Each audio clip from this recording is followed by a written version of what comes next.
Welcome student to the new topic, that is properties of division under the chapter whole number. That is the second chapter. So today we will be dealing with the division properties, right? And if you have not gone through the previous videos, you just go on that. I have uploaded the exercise questions also.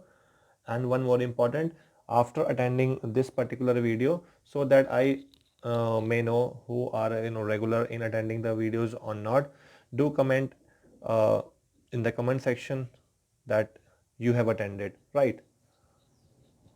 So that I can distinguish between a serious and a non-serious students. Okay, so the first one is the closure property. What is closure property? Again, a and b, if a and b they are the whole numbers, then a divided by b may or may not represent a whole number, right? So this is a property of, this is a closure property of division. Now what does it mean? This means that a divided by b may or may not represent a whole number. Means if I divide, let's take a is 16 divided by 8, right? So 16 divided by 8, that is a 2, it's a whole number, right? But if I say value of a is 16 and the value of b is 5, so this will not be 16 divided by 5, will be 16 by 5. Okay, or if we will change in mixed term, then it will be 5 is 15, 11, 16. So this is not a whole number, right? Next property is commutative property.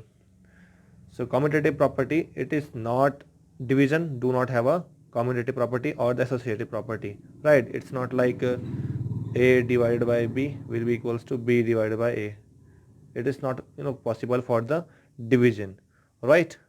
Okay, for example, if I say that 8 divided by 2 will be equal to 2 divided by 8, this is not at all possible, right? Because 8 divided by 2 it is 4 and 2 divided by 8 it will be 2 by 8, that is 1 by 4. So that is not at all equal, right? So commutative property and associative property, they are not possible for the division, right? Next is division by 0, right? So in this, if 0 is divided by any natural number, the resultant will be 0, right?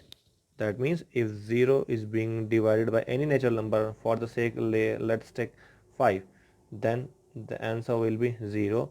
0 divided by any number, 9 or whatever you can take. Okay, so the resultant will be 0, right students? Okay, and next is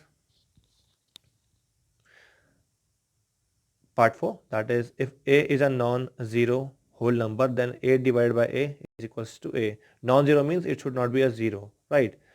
So if a is, let's say take it 12, so a divided by a, that means 12 by 12, it will be 1. Okay, 13 by 13, 1, 4 by 4, 1, right? So it's like that. And second property is if a is a whole number, right, then a divided by 1 will be the answer itself, that is a. If you will divide 4 by 1, you will get 4. If you will divide 9 by 1, you will get 9. Or 10 by 1, you will get what? 10, right? So this is how the properties of division is. So go through it, and if you have not gone through the previous videos, do watch them. And for getting the latest update, subscribe up the channel, right? And don't forget to comment that you have attended or not the class, right students? So be safe, keep learning and be inside.